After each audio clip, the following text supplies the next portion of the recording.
Саламатсыздар ма, құрметті әріптестер? Бүгін мен сіздерге осындай балабақшада ойнатылатын ертегілер әлемі атты ойынды көрсетемін. Бұл ойында жалпы 12 ертегі бар, 12 ертегінің суреті бар. Мына жерде сурет тұрады, алдымен мен бастау деген батырман басқан кезде сурет шығады, одан кейін уақыт 20 секунд. 20 секундтан кейін жаңа тексеру деген батырман шығады, оны бассаңызда дұрыс жауап шығарып береді. Мына жерде біз келесі деп өткізіп отырамыз. Енді мына ойында мына жерінде қалып кетті, мен қазір қоя саламын. Етіп қоямыз мына жерге.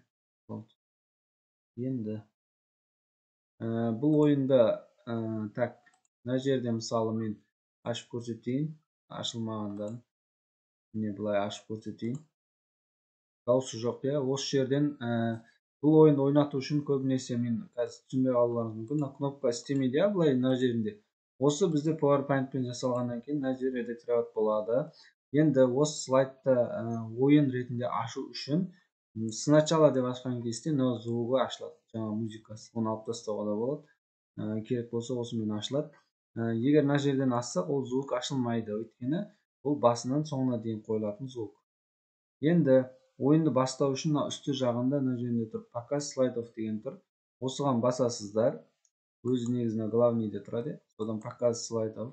Сосын сначала. Мен қазір с текущим деп ашамын. Осы жерден бастауды бастым. Міне 20 секунд кетеді. 20 секундтан ішінде балалар ойланып өздерінің варианттарын айтады.